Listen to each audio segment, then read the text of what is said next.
When the repair note says teenage son attempted to remove the port with a pair of pliers, you know it's gonna be good. And this is a customer's Xbox Series S, and we're gonna get started on rebuilding this HDMI port because I'm pretty sure every single pad is ripped off.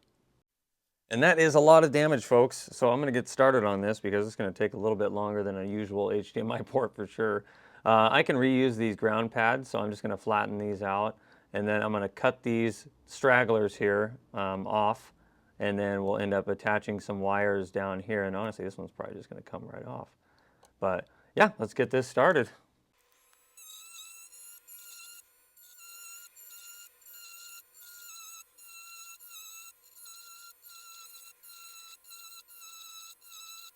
Okay, we got it all cleaned up. I'm gonna get the port on. Let's just evaporate all this isopropyl here.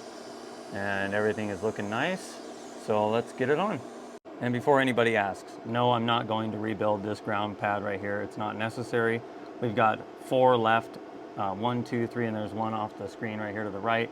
They all go into the same ground plane. And it's just redundancy to have so many. So I'm not gonna waste time rebuild that. There's no need. And to make things a little bit easier, I did tin up the tops of the pins here on the outside with solder and made sure it's going to be easier to attach those wires on the outside here. All right, the port is tacked in place. It's not going anywhere. I'm going to start over here from left going to the right, and we're going to start rebuilding these traces. And I'll stop along the way so you guys can see as I go. And we're making some progress here. I'm just curing some of the solder mask that is going on to the pins. So we are moving along quite well here. So once I get one tacked onto the pin, I use 2 separate tweezers in both hands, and what we do is we want to flatten this out because sometimes it'll lift up, and then we want to bring it, and you'll notice how I'm finessing. There we go. And we want to line it up just like that so that we can tack it onto the points that we kind of tinned up there. So it's a balancing act. This will definitely test your patience as a technician. And one of the tricks I like to employ when I'm doing this, see how originally I was right here?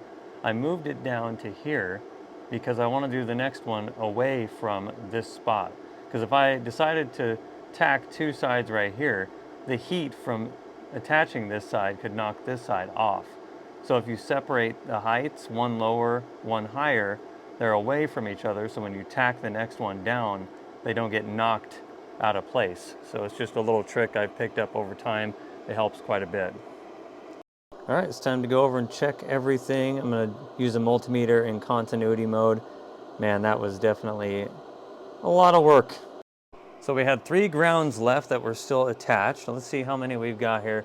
1, 2, 3, 4, 5, 6, 7, 8, 9, 10, 11, 12, and then these 2 at the end, 13, 14. And let me zoom into those ones because this one's kind of hard to see.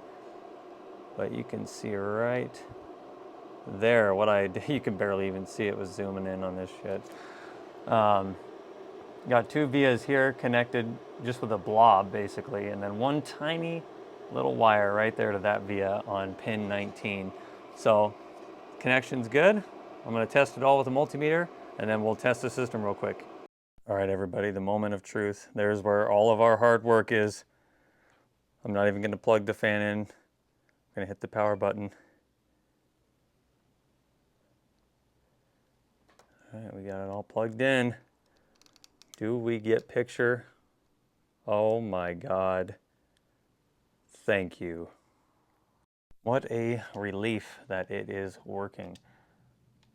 Excellent, all of our resolutions are there. We are in auto detect and everything is working.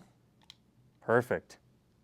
Well, we can all breathe now knowing that the system works. The customer is going to be happy, and I appreciate you guys watching the video. This was definitely a stressful and pretty difficult job, I must say. So I'm glad that everything works, and we'll get some more videos out this week. Until next time, thanks so much, guys.